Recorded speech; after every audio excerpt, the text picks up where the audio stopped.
Hello everyone, welcome back to GGN. This is part 3, the final part for today. It's June 20th, 2012. My name is Darko, or my handle, I guess, online handle.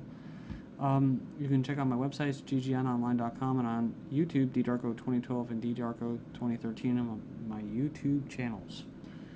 I usually have all the headlines and links in YouTube's video description, but like I said in the first video, they're not going to be there until further notice. So, also, these last two videos, part 2 and part 3, might be uploaded tomorrow on the 21st, just because my internet's been fucked with today.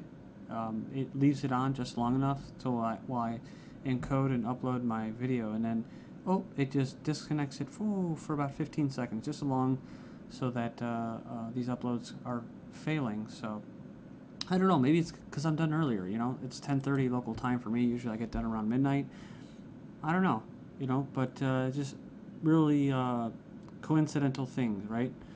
So, alright, so hopefully this will get out to you, and I'm going to cover the war on terror, liberty, sovereignty, basically global politics and stuff like that, the wars.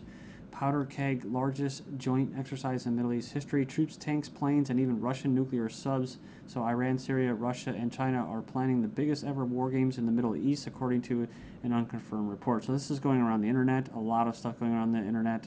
I'm not going to put my name on it and say that it's actually 100% fact, but I like to put this stuff out there just so that you can try to put the pieces together yourself as well. And that's what I like to do with the links, but, like I said, just, hopefully we can get back to that eventually. On the semi-official Iranian news site Fars News, according to the article, the four countries are preparing 90,000 troops, 400 aircraft, and 1,000 tanks for the massive joint maneuvers which are to take place along the Syrian coast within the month. The report states that Russian atomic submarines and warships, aircraft carriers, and mine-clearing destroyers, as well as Iranian battleships and submarines, will also arrive in Syria, and that Egypt has agreed to let 12 Chinese warships cross the Suez Canal for exercises.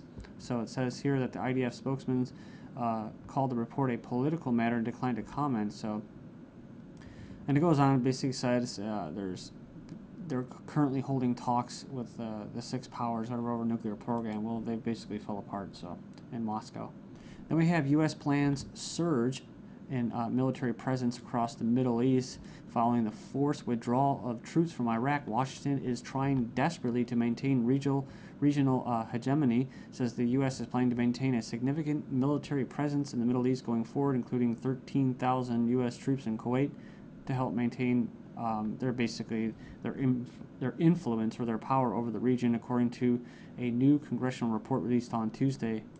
Defense Secretary Panetta said he envisioned about 40,000 troops stationed in the Middle East region following the reluctant withdrawal of Iraq or from Iraq. The U.S. is also cutting the military presence in Europe, having about 68,000 going forward. Obama is also in the process of surging U.S. military presence in Asia Pacific. Alright, so another article that I found besides this story, which I've already covered, U.S. Jordan Special Operations Exercise to involve 12,000 troops. This is from May 9th, so that's right. And this is right on Syria's border. It was called Eager Line 2012, so